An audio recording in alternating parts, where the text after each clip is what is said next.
Welcome back. Hope you're doing well. Today we're going to journal for 5 minutes from a quote from this book, Revolution from Within by Gloria Steinem, a book of self esteem. So this quote mentions the word dialectinism, which I had to look up.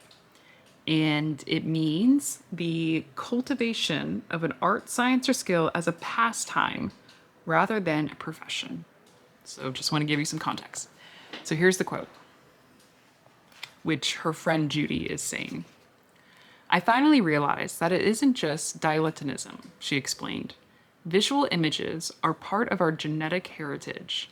In other cultures, we would have been decorating our houses and our bodies, making pots because we needed them, singing songs to pass the time, weaving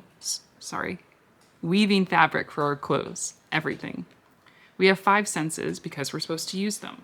I think we each come out of the womb with some unique way of looking at the world. And if we don't express it, we lose faith in ourselves. So there's a few ways we can journal about this. One, we could talk about that dilettantism in ourselves. How do we cultivate a skill or hobby just for the sake of a hobby, not because we want to be a professional? Or we can talk about how the lost faith in ourselves. Subconsciously, it's so ingrained in us to just doubt our decisions. There's so much information at us. So we can talk about how we can strengthen that faith in ourselves and really hone in on that word faith, belief, having hope that you and your perspective is right and valued. And you can even think of an instance in your past where something happened and you were like, I was right about it. I should have trusted my instinct. So, a few options. And I'll start the clock for 5 minutes and then we'll come back.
That's 5 minutes. So I first journaled about the dilettantrism. It's my new word. And I think, well, first I'm glad there's a word for this that feels very, I don't know, scientific, professional, of how it's okay to just get really good at something because you want to. You don't need to make money off of it because, of course, everything can be a side hustle. And, even if you show a friend like something you painted and like, oh my God, that's so good, you should sell this. So it's hard to not be consumed with that kind of thinking whenever you're creating something. But for me, this word or this idea that it's okay, it's just a skill that I'm getting good at on my own for its own sake is good because it's kind of like an ego check for me because when everything becomes an opportunity to make money off of it, it feels very all consuming, stressful, and it's like my ego is thinking I can commodify this and therefore thinking or being very concerned with, well, how then will other people think about this? How much should I price it? Are they gonna like it? La, la, la, the whole slippery slope of, for me, if I'm concerned about things I create, the price tag, potential buyers, what they think, it can be really stressful, especially when a conscious choice is not made to sell. It just kind of feels like a pitfall we fall into if we have something we nice and we have like nice things we make on the weekend for fun. So that word itself is just kind of a good check for myself. And then I journaled about faith in myself. And faith is just a great word. Of course, it has the religious connotations, but it could be helpful to think of this for ourselves.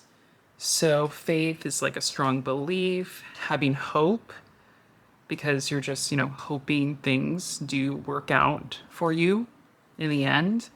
And I also thought of the word loyalty, and I really like that, being loyal to yourself. And, how can I keep myself number one on the to do list? And trying to ask myself, what do I need? That's like the first thing in a situation. What do I need right now? And it's so funny how difficult this is. And especially when we haven't gotten to know ourselves or if we've alienated parts of ourselves. So I feel like my adulthood has just been trying to ask this question, learning how to ask this question. What do I need?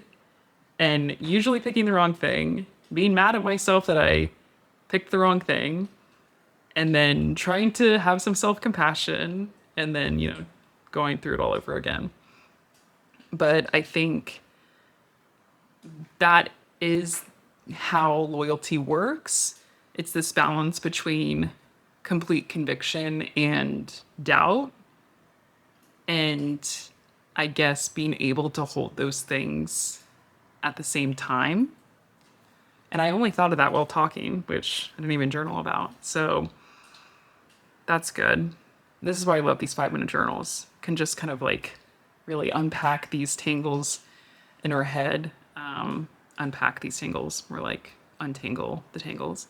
But thanks for joining. Please comment below what you guys talked about in your journaling. I would love to hear them, and I'll see you next time.